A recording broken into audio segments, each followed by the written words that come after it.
Hi everybody, and welcome to Josiah is Right. And so today, for the first time actually, I'm going to talk about writing specifically, which is my great love, other than of course my wife and my daughter, and my dog, don't forget him. But writing is just my absolute passion, it's what I do, it's who I am. So today we're going to talk about story ideas. So for me, I've never had a problem with story ideas, even as a kid.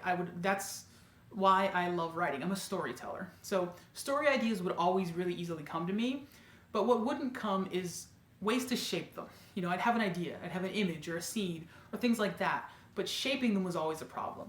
So when I was a kid, I watched the Ray Bradbury Theater. And on one episode of this show, Ray was talking about, it was kind of like a behind the scenes one. Normally it was sort of like a Twilight Zone-y type show with Ray Bradbury stories, and Ray would introduce the stories. And so I watched it on the Sci-Fi Channel in the early part of the 90s. And it was probably from maybe a decade before that, in the 80s. So the Ray Bradbury Theater, right? On one episode, he talked about how he got ideas sometimes. And he talked about how he would type things up, right? And he would basically take what he typed and put it in a file and kind of come back and look at it later. And years later, I was working at USC, getting my master's and studying with S.L. Stebel. So Sid wrote this book. So Sid's a great writer in his own right, but he's also a great teacher of writers. For years working at the Santa Barbara Writers Workshop, and of course, being buddies with Ray Bradbury before that. So he wrote this book, Double Your Creative Power. It's a little bit of a gimmicky title, but if you know Sid, it's kind of what's awesome about Sid. So essentially, it's about tapping into your secret story. This book kind of goes into at length and a lot of other things. But today I'm just going to talk about one aspect of that. So, and what I learned from Ray. So in Sid's book, he talks about the idea of every morning you wake up, the first thing you do is you type out as fast as you can what's in your head. You get that story out. I personally like to do it handwritten and just sit at my journal and get things out. I don't always do it in the morning, but again, I don't have a problem with the story ideas, but I have a problem making the story ideas kind of make sense sometimes. So what I do is sort of a focused version of this, where I write focused everything I can think of about that story, but you don't stop writing. You keep writing until a time limit or something, maybe a song.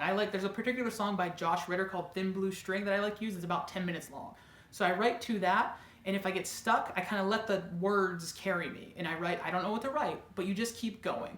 Then what you do, sort of the Sid, modified version of Sid and Ray's idea, is you stick that away and you move on. A week later or sometime later, whatever works for you, you come back to that idea. You open that folder back up and you start to circle things, you start to highlight things, and you see what jumps out at you. So if you're finding your story, you're writing anything and everything that you're thinking out. Maybe it'll become a line of dialogue, maybe it'll become an entire story idea, maybe it'll become a way to guide your plot. But these are the bare bones of finding and establishing those stories. So you start to put these pieces together, and then eventually you'll find your story is inside of you.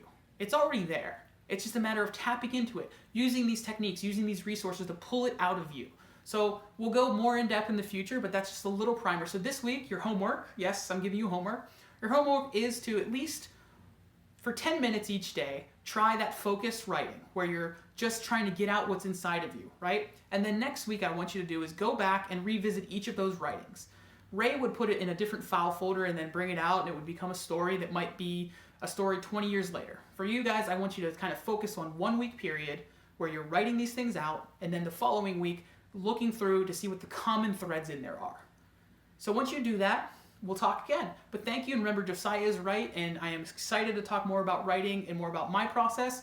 What is your process? So share how you work. I'd like to learn myself. I'm always learning and always looking to improve.